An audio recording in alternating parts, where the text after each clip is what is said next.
I thought I was about to celebrate my girlfriend's big promotion over dinner, but little did I know, I was walking into the most gut-wrenching betrayal of my life. It was a warm Friday evening when I picked up my girlfriend Lily from her apartment, excited to surprise her with a fancy dinner at that Italian place she loved. She had been a little distant lately, spending more nights working late, but I brushed it off as the usual grind.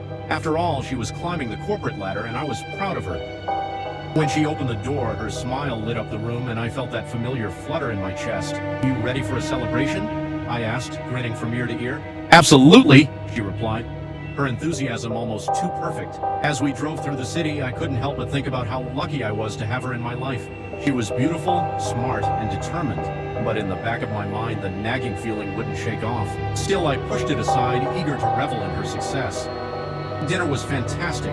The food was divine, and I poured her a glass of wine, now raising my glass to toast her achievements.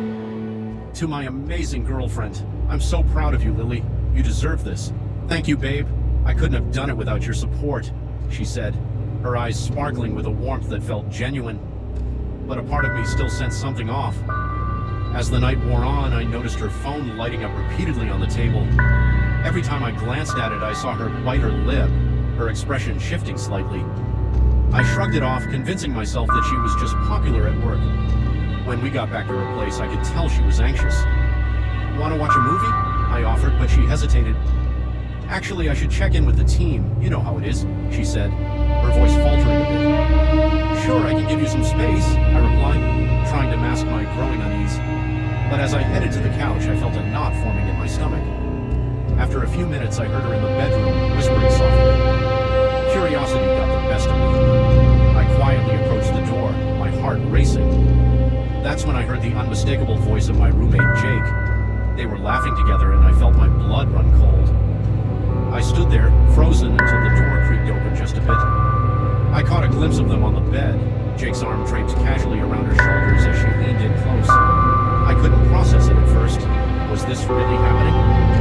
Without thinking, I slammed the door open. "What the hell is going on?" I shouted, my voice echoing through the small apartment. Both of them jumped, Lily's face drained of color. "Oh my God, Chris!" she stammered, clearly caught off guard. Jake scrambled to sit up, a look of guilt washing over his features. "Seriously? You told me you got a promotion, but it looks like you've been too busy with my best friend to even work," I seethed, the betrayal hitting me like a freight train. "Chris, please, it's not what it looks like," Lily exclaimed, but her frantic voice only fueled my anger. "Not what it looks like? You've been lying to me for months. I thought you were busy at work," I shouted, struggling to contain the hurt swelling inside me. Jake shifted uncomfortably, glancing between us. "I'm really sorry, man. I didn't mean for it to happen," he stuttered, but his words only stung more. "You didn't mean for it to happen. You're my roommate, my best friend. You were supposed to have my back."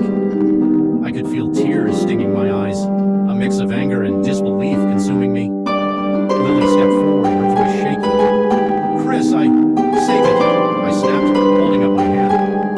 "You both have betrayed my trust in the worst way possible. I thought I was celebrating you, and instead I walked into this mess."